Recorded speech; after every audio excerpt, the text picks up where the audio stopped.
Je pense que moi, j'encouragerais toutes les femmes vraiment à faire des carrières dans le digital, l'informatique, qui sont des métiers vastes. On n'est pas obligé d'être développeur. Et puis, je pense que maintenant, ça changera énormément avec tout ce qu'on peut voir sur les LLM et les nouvelles technologies. Évidemment, avec l'EIA Capital, on investit sur des women-led founders, donc des compagnies qui étaient montées par les femmes.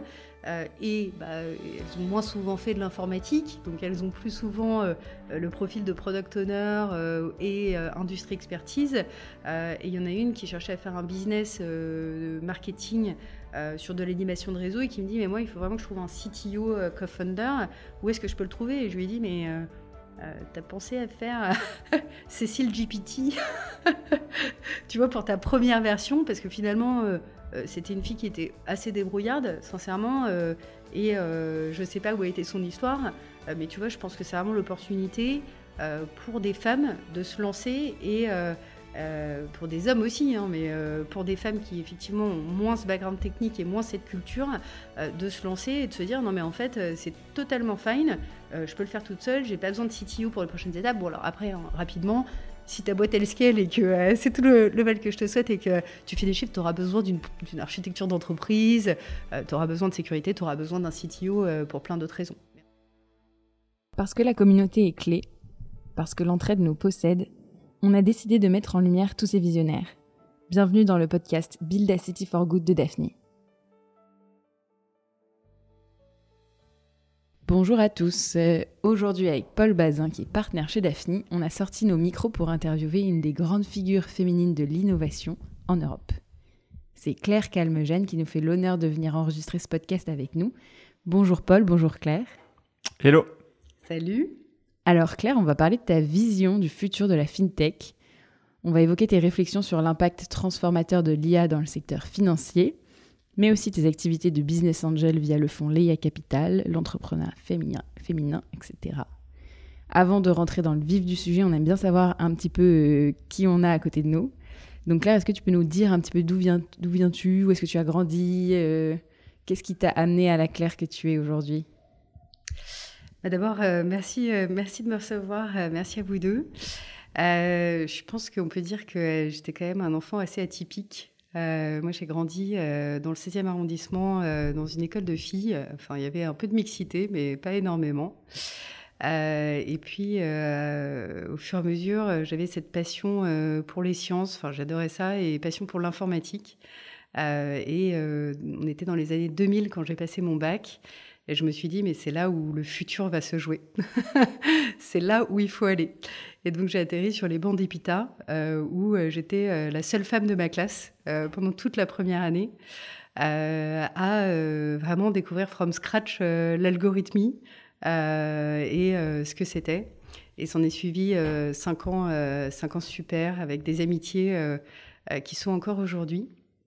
Je pense que moi, j'encouragerais toutes les femmes vraiment à faire des carrières dans le digital, l'informatique, qui sont des métiers vastes. On n'est pas obligé d'être développeur. Et puis, je pense que maintenant, ça changera énormément avec tout ce qu'on peut voir sur les LLM et les nouvelles technologies. Mais en tout cas, je pense qu'on est quand même qu'au début encore de cette histoire et qu'il y a énormément toujours à apprendre. Donc moi, j'ai été depuis le début, en fait, motivée par cette volonté, cette curiosité d'apprendre. Et quand j'ai fait mes 5 ans, à l'école, c'était une école qui était très entrepreneuriale, qui correspondait, je pense, parfaitement, moi, à ma volonté d'entreprendre, de monter des projets, d'apprendre en faisant. Et c'est quelque chose dans lequel je me suis vraiment révélée.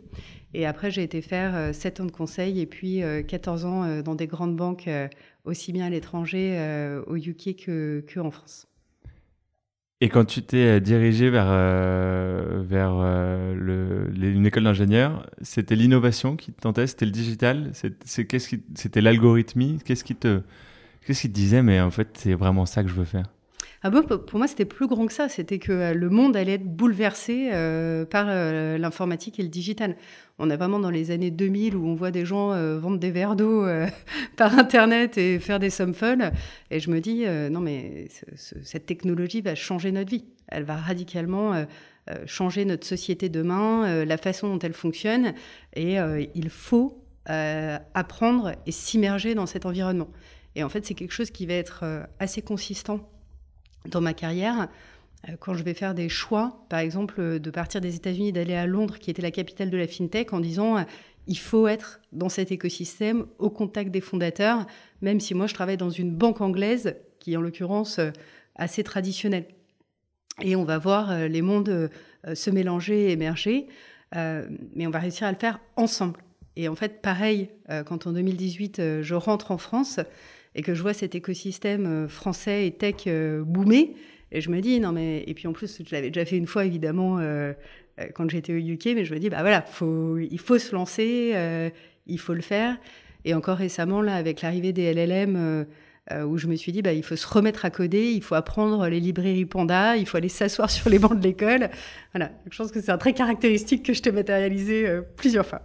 Et sauf que tu commences, après ton diplôme, en conseil ? En fait, je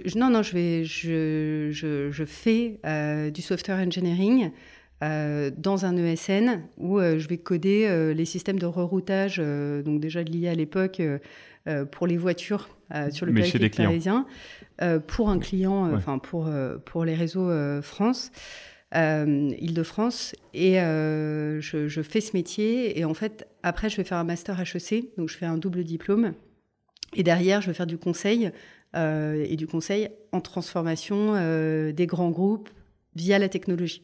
Donc, je commence à travailler dans les modèles d'affaires, ce que tu connais bien chez Daphne, les chaînes de valeur, et comment la technologie n'est pas un simple outil ou ordinateur, mais actuellement quelque chose qui va pouvoir vraiment apporter de la valeur, décupler les usages qui sont là. Et du coup, toi, tu arrives avec la fougue de la jeunesse en disant bon, ça va tout changer. Il faut que ça, et on voit comment ça va tout changer. Et tu arrives dans les grands groupes qui te disent non, mais nous, on fait pas comme ça. Et tu vois que ça va prendre plus de temps. Est-ce que ta première expérience d'essayer de digitaliser les grands groupes, t'en sors quelque chose? Est-ce que c'est des bonnes expériences? Est-ce qu'on parlait de bureaucratie tout à l'heure? Est-ce que c'est tes premières rencontres avec la bureaucratie? Comment tu le vis, ça?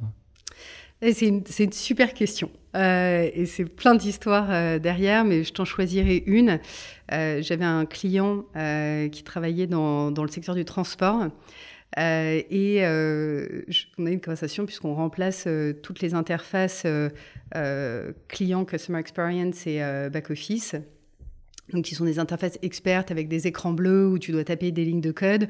Donc, tu as des gens qui ne sont pas des informaticiens, mais qui, en fait, même ont un système de hiérarchie où ils ont appris des commandes pour aller plus rapidement. Donc, en fait, on va les mettre sur les meilleurs potentiels placements qui sont là. Excuse-moi, par respect de confidentialité, je vais pas trop dans le détail. Mais à un moment, on a cette conversation où je dis, de toute façon, tout se fera via le mobile. Tout va se faire via le mobile. Le papier va disparaître. Ça, c'était quand ? On aura des écrans. On est en 2000, avant 2010, tu vois. Ouais. Voilà. Et donc, le début de l'iPhone. Exactement, le début de l'iPhone. Et donc là, je me souviens d'une réunion client où on me regarde avec des billes en disant « Non, mais tu comprends pas ce que tu racontes ». Évidemment, 10 ans plus tard, ou même maintenant, 20 ans plus tard, tout ne passe que par le mobile, voire c'est complètement digitalisé. Mais c'est un bon point ce que tu mentionnes, parce que la technologie, elle est qu'une toute petite partie, en fait, de mon métier. Et souvent, je dis, mon métier, c'est avant tout un métier qui est l'accompagnement du changement. Donc, vraiment travailler l'humain et travailler qu'est-ce qu'il va faire, qu'est-ce que moi, je peux faire pour aider le CEO ou la personne en face à, quelque part, comprendre la technologie et nos usages dans le cadre de son métier. Et parfois, moi, je n'ai pas toujours les clés de lecture, tu vois, de travailler dans des métiers financiers où on manipulait aussi bien les marchés de capitaux que la banque de détail où on te donne un compte ouvert. il y a une variété de métiers qui était absolument énorme. Et, puisque moi, j'ai grandi toute ma carrière dans la technologie, même si, évidemment, l'intersection de la finance et de la fintech, mais je n'ai pas passé 25 ans à faire de l'asset management. Donc, tu vois, quand les gens viennent me dire « Donne-moi les 10K dans l'assurance ou l'asset management avec le generative AI », évidemment, tu vois, au bout d'un moment, tu apprends, mais c'est pas si simple que ça. Donc, il faut trouver... En fait, c'est un métier où vraiment, il faut apprendre à le faire avec humilité et pour aider l'autre, en fait, à acquérir cette compétence. Et nous, on retient... Moi, j'ai appris énormément à travers ces années. Et aussi, bien comprendre qui vont être tes ennemis, qui vont t'aider à piloter cette transformation et cette innovation. Et finalement, qui va mettre plus de temps à l'embrasser. Mais en général, voilà, tout le monde finit par de toute façon passer, parce que la réalité, c'est market is market. Tu vois, le business se fait, comme mon histoire de ticket digitalisé, finalement, il y a un moment... c'est là où va tout le monde. Et finalement, le meilleur moment, je trouve, c'est quand parfois ceux qui étaient un peu les plus résistants sont là, mais voilà, c'est l'idée du siècle, tu vois. Je dis souvent, de toute façon, le job de directeur d'innovation, c'est celui où quand ça marche, c'est jamais ton succès, et quand ça foire, c'est toujours ton problème. Et comment tu as fait et comment tu fais encore aujourd'hui pour rester au fait de toutes ces innovations qui arrivent sur le marché ? Non, écoute, ce serait intéressant de demander à Paul comment il fait... dans le VC pour toujours avoir 10 doigts partout. On demande à nos experts. Hello. Donc Claire, je te répète la question. En fait, moi j'ai toujours adoré lire, suivre les tendances. Je pense que tu sais, c'est comme... ça fait quand même partie de ma personnalité. Moi, je suis un early adopter. J'ai à peu près 50 comptes en banque de différents... cartes, parce que c'est pas toujours des comptes en banque de différents pays installés sur mon téléphone. J'ai toujours envie de savoir quelle est la dernière chose. Je suis toujours curieuse, tu vois, mais même des usages vraiment...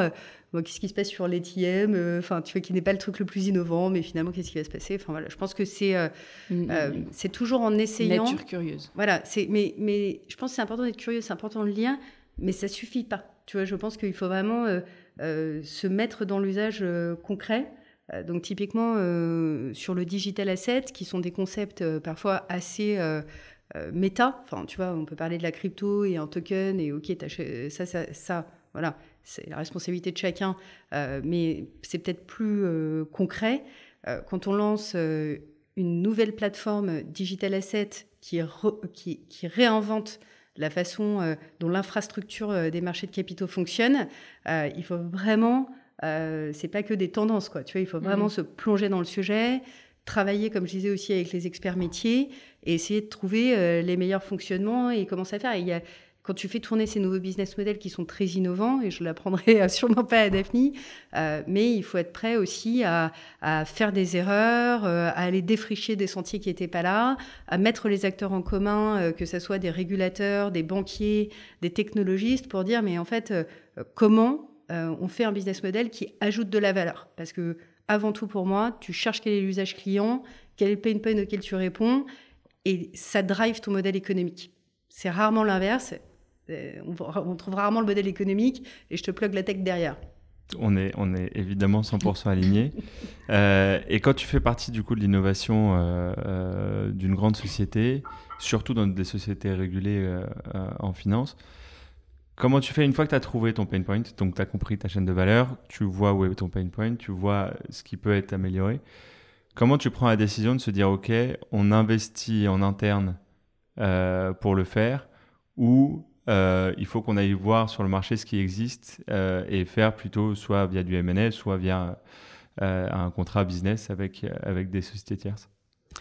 En fait, déjà, c'est super important ce que tu as dit et souvent, on ne le dit pas assez, mais le premier point, c'est d'identifier quelle est ma stratégie, comment je la décline, donc quel est le pain point que j'essaye de résoudre dans ma stratégie, ou quel est, donc ça peut être, je dois générer plus de PNL dans les marchés de l'épargne, ou voilà, je vois un besoin client qui est identifié là, il s'associe à un PNL ou il s'associe à une transformation d'une de mes chaînes d'opération, et après... je prends cette décision build, buy ou partner. parce qu'en fait, tu as les 3 leviers qui sont disponibles.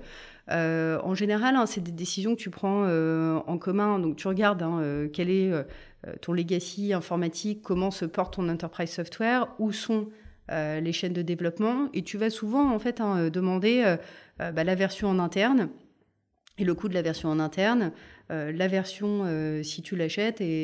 L'achat, pour moi, c'est plus souvent une transformation profonde de la chaîne de valeur. Mais en tout cas, entre build et partner, tu vas finalement, c'est une logique de compétitivité et d'exécution. C'est-à-dire que si tes informaticiens ils sont en train de faire des remédiations et qu'ils en ont pour 2-3 ans, mais que toi tu penses que le marché c'est maintenant, soit tu repriorises, soit tu vas aller vers une ressource partenariale. Et après, il y a quand même une composante d'innovation qui est importante dans le partenariat, c'est que souvent, les sociétés qui sont celles dans lesquelles Daphne investit, elles ont des capacités d'innovation qui sont plus élevées que des organismes traditionnels, parce qu'elles sont pas nées dans des environnements parfois aussi rigides que ceux qu'on a, et elles ont aussi des talents et une base de talents qui a une prise au risque qui est simplement différente.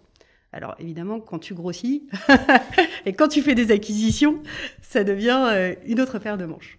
C'est sûr que tu as moins de legacy, mais tu n'as aussi pas la même temporalité.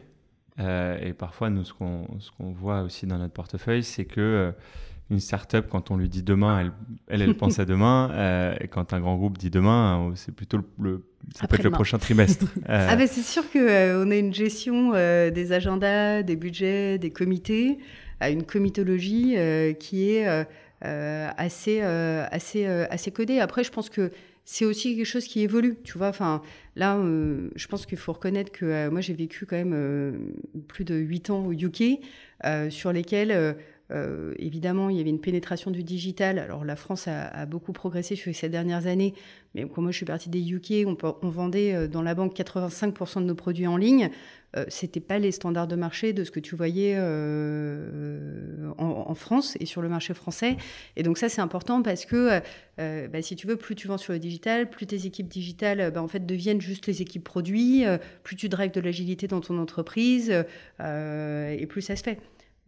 Tant que tu es en dessous de 30%, en fait, il y a toujours ce statu quo entre des équipes en interne qui vont gérer un backbook, un business, et d'autres équipes qui développent un business. Donc évidemment, ça n'arrange... Enfin, ton point, il est vrai, mais ce que je veux dire, c'est, en fait, finalement, au fur et à mesure que la digitalisation s'intègre et que l'agilité prend forme, je pense que oui, c'est plus lent, mais quand même, ça devient moins 3 mois que... il faut mettre en route la machine, mais une fois qu'elle est partie, elle est lancée, quoi.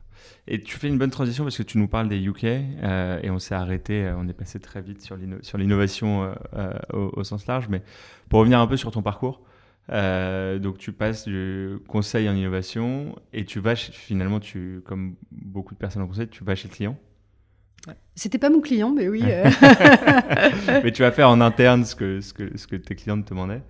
Comment ça se passe et tu pars directement à l'étranger ou tu commences en... Alors, je faisais de la recherche aux États-Unis sur les transformations digitales des entreprises au MIT. Et donc, de là, je suis dans un partenariat que Capgemini avait. Et de là, je vais au bureau Capgemini au UK. Et en fait, ça va être c'est la crise des marchés. C'est 2012, donc c'est la crise des marchés financiers. Et c'est toujours un peu pareil. Donc, les côtés plus innovants, plus digitaux vont être moins priorisés dans les roadmaps ou plus donnés aux équipes internes. Et du coup, en travaillant dans des équipes de conseil, tu travailles plus sur des activités de cost-cutting, de résolution des sujets conformité. Et donc, va se trouver l'opportunité de continuer à faire, moi, ce que j'adore et ce pourquoi je pense que je suis née. Il va se trouver l'opportunité de piloter le digital dans une grande banque anglaise. Écoute, c'est quelque chose d'assez simple, en fait. Finalement, je ne sais plus, j'ai un coup de fil, quelqu'un qui me dit on aimerait beaucoup que tu viennes passer un entretien. Mais en fait, je vais venir passer cet entretien et à la fin, il va me dire qu'est-ce que tu as besoin de savoir pour que tu prennes le poste?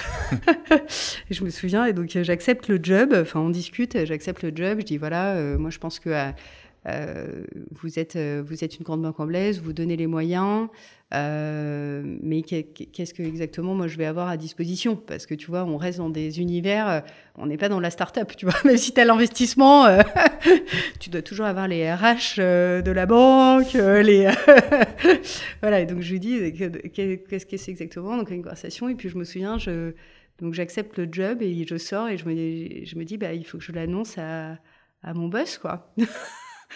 Et donc je prends un Eurostar, je rentre à Paris et puis je lui dis, je sors, je lui dis il faut qu'on se voit. Il me dit pas de souci, on se verra la semaine prochaine. Je dis non, faut qu'on se voit cet après-midi. Et je rentre et je lui dis là je vais prendre un autre poste. Et donc tu tombes un peu par hasard dans l'industrie de la finance? Pas du tout, non, j'étais déjà assez spécialisée, c'est assez consistant, j'étais déjà assez spécialisée pour mon boss qui était mon mentor et qui m'a beaucoup aidée dans ma carrière, m'avait dit déjà à l'époque, choisis une industrie, spécialise-toi, parce que comme tu as des soft skills qui sont assez bons, ton risque c'est qu'on va toujours t'utiliser un peu sur les jobs type PMO ou hot job, tu vois, voilà, ce qu'on pourrait appeler maintenant les chief of staff, tu vois, mais un peu le couteau suisse à mille pattes.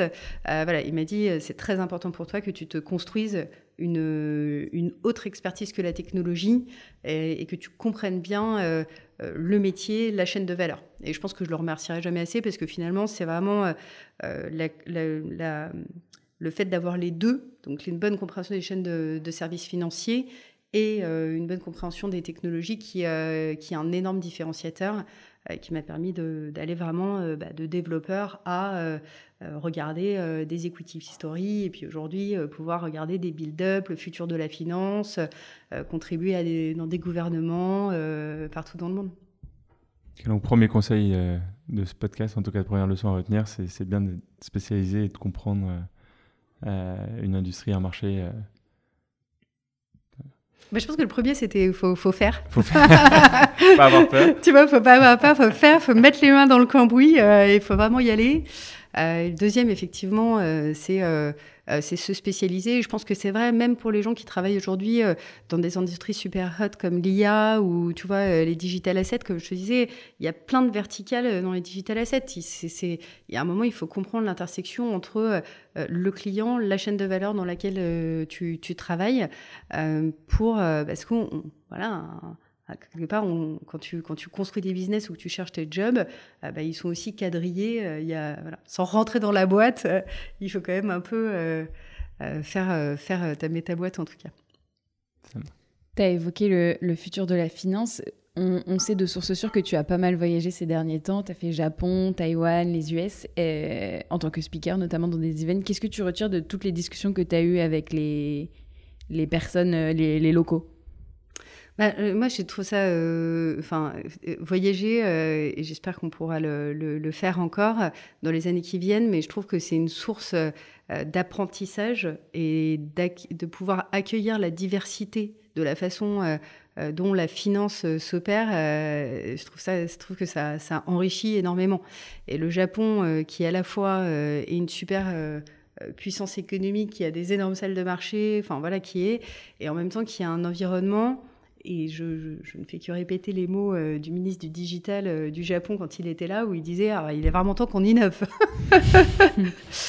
Qui est, comme vous le savez, un environnement dans lequel il y a peu de femmes dirigeants, qui a une transition géographique compliquée. Et moi, j'ai trouvé, il a fait l'annonce des tech visas en disant on va accueillir différentes nationalités sur des visas tech. Alors nous, en France, ça nous paraît comme si c'était old news. Au Japon, quand même, ça fait un peu son effet quand on est pays local. Et après, sur les usages, de toute façon, ce qui est un challenge, je trouve, au Japon, c'est que leur technologie fonctionne.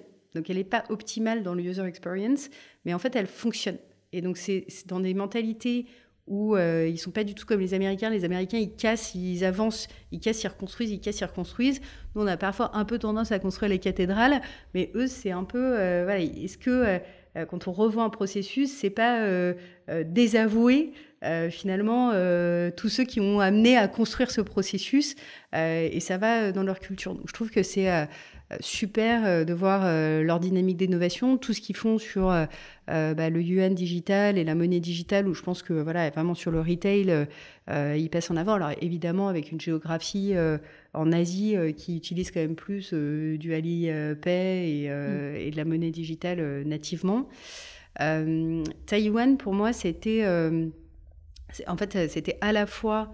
Il y avait une conf sur la digital démocratie et je trouvais que s'il y avait bien un pays, alors je ne sais pas si en France on dit que Taïwan c'est un pays, mais s'il y avait bien un pays qui le ferait et qui hardcoderait tout ce qui est les droits civiques, la façon dont ça fonctionne, comment on fait l'online voting, comment on décide les budgets, quelque part tu te dis Taïwan, ils ont des vraies raisons de prendre cette longueur d'avance. Et pour moi, c'est des sujets qui se traduisent. Donc, je voyais les gens de projet Liberty, que je vous invite à regarder, qui est né notamment de Audrey Tang, qui était cette ministre du digital, qui a été nommée pendant le Covid et qui a énormément fait sur la digitalisation de Taïwan.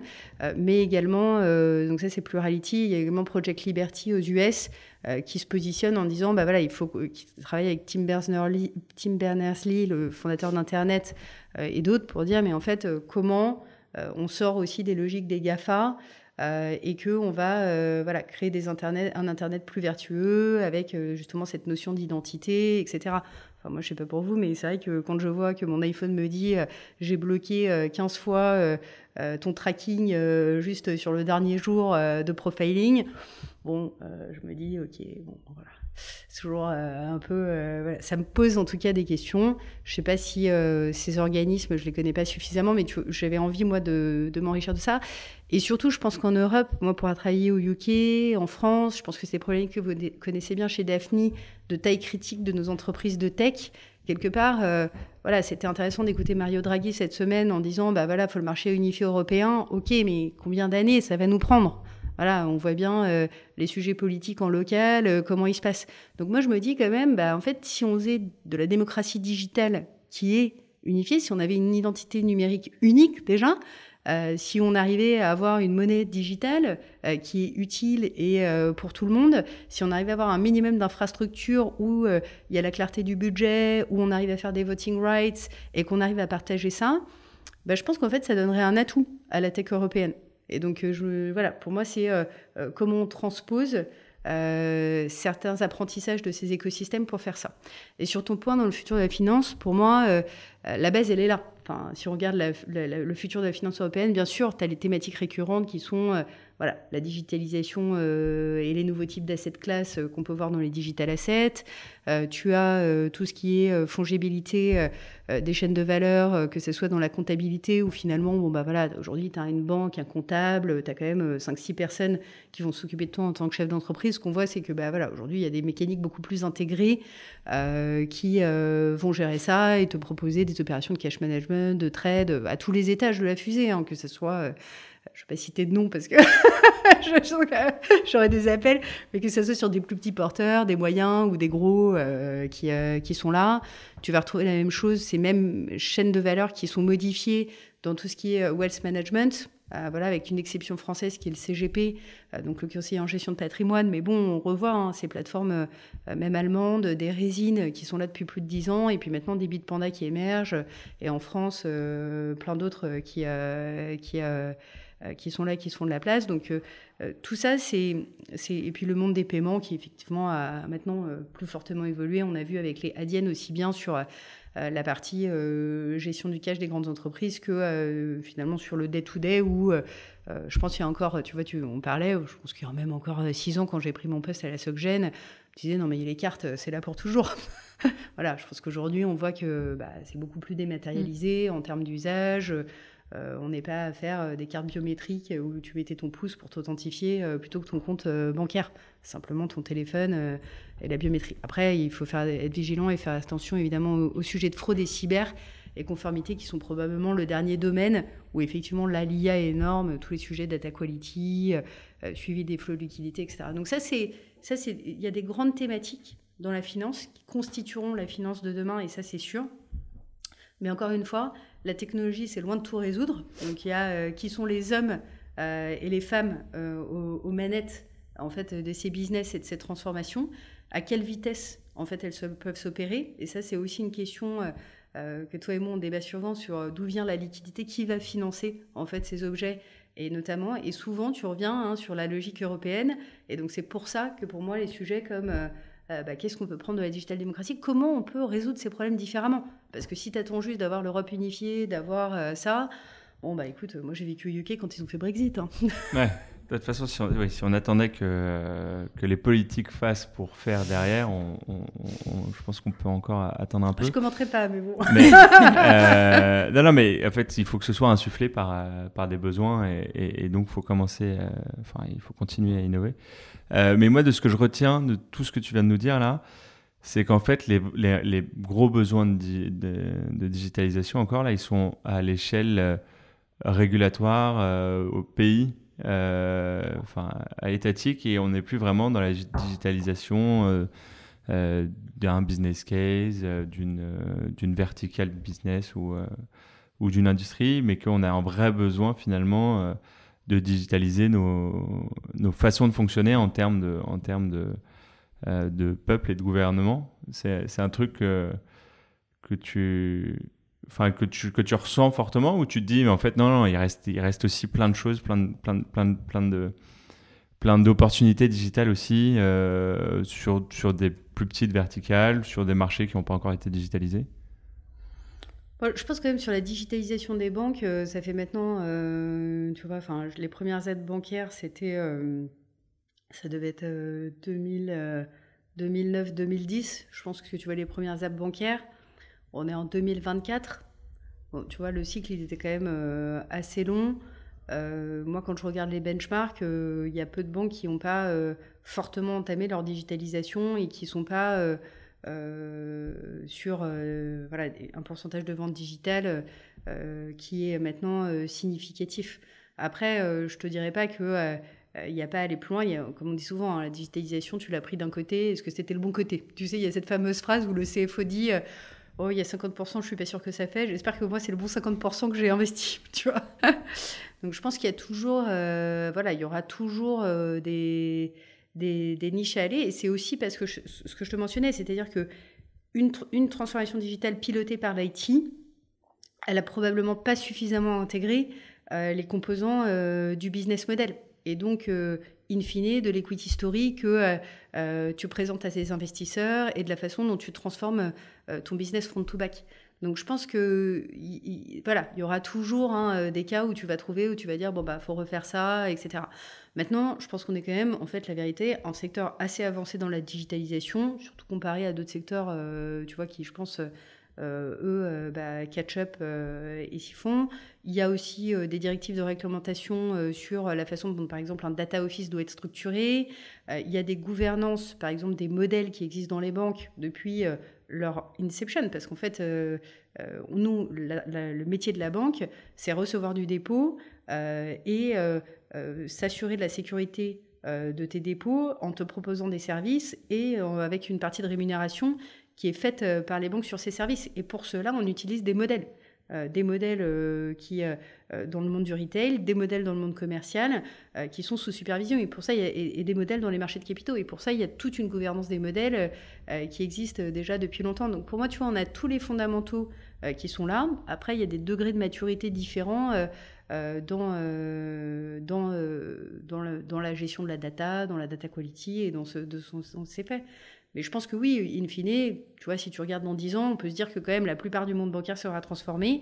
Et si tu n'as pas résolu ces problèmes d'identité digitale, je pense que tu vas, et de monnaie digitale, tu vas avoir d'autres challenges. Et c'est aussi des opportunités pour l'Europe. Tu vois, l'Europe, le business, je ne sais pas si je te prends le business de cash management, c'est quand même un business mondial. Ce n'est pas un business local, franco-français, où tu dis, moi je prends... la banque française par rapport à ça. Tu prends le meilleur prix qui est compétitif. Alors, peut-être tu vas avoir des angles ESG à un moment, mais bon, ça reste un métier qui est quand même très digitalisé. Donc pour moi, les angles d'innovation, ils sont aussi très nécessaires pour l'Europe face à un marché finalement très compétitif de banques américaines qui sont déjà très organisées et très présentes sur le territoire européen et de banques d'Asie qui opèrent aussi ces business.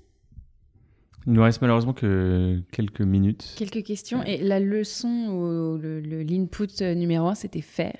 Et il semblerait que tu t'es mise à coder. Je me suis pas mise à coder, hein. Je me suis remise à coder. Mais c'est vrai que moi, j'ai appris il y a plus de 20 ans à coder. Et dans cette transformation avec les LLM, je trouvais que c'était quand même hyper important de vraiment remettre les mains dans le cambouis. Enfin, tu vois, on parlait de Panda, on parlait de Seaborn, on parlait de Matplotlib, et je pouvais comprendre les concepts. Mais en fait, vraiment pour moi, c'était important de le faire. Donc, j'ai vraiment été recodée à l'école, à Télécom Paris, avec le centre iParis que j'invite tout le monde à faire. Et en fait, franchement, j'étais hyper impressionnée. Et je pense que dans l'industrie, les gens devraient tous le faire pour comprendre. Tu vois, je pense que parfois, le concept est intéressant, mais que vraiment, la preuve de l'exemple, quand tu mets ton curseur sur ton VS Code et que tu lui parles en langage naturel, et puis qu'après, tous les projets informatiques où tu as pu faire bouger des boules et ça t'a pris 3 semaines à le faire dans un tube, tu vois, qui était là. Et là, tout à coup, ça prend à peu près 3 secondes et demie...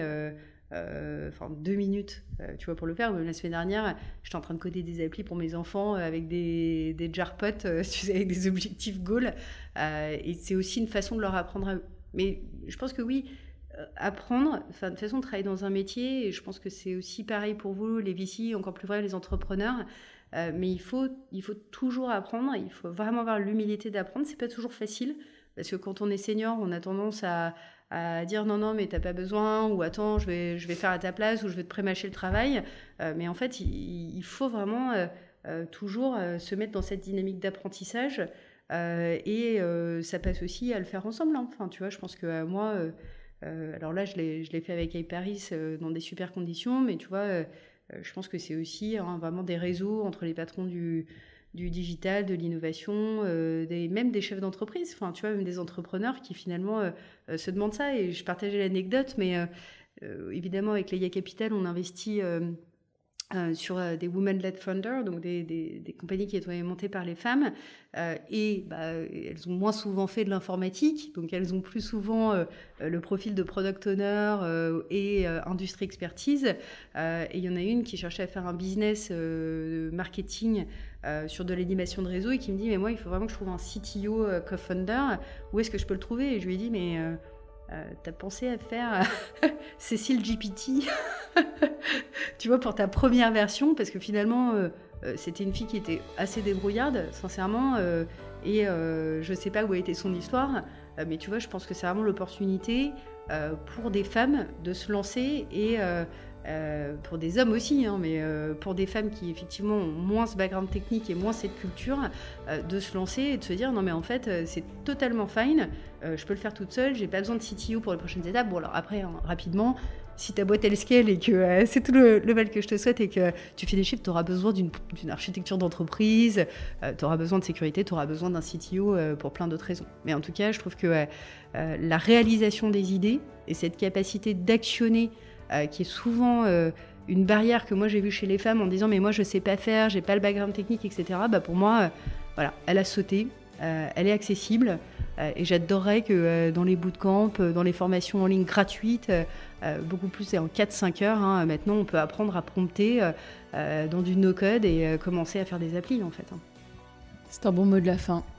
Merci Claire, merci Paul. Beaucoup. Chers auditeurs, chères auditrices, faites sauter les barrières, apprenez, faites. Osez. Osez. Merci. À bientôt. Ciao. Merci.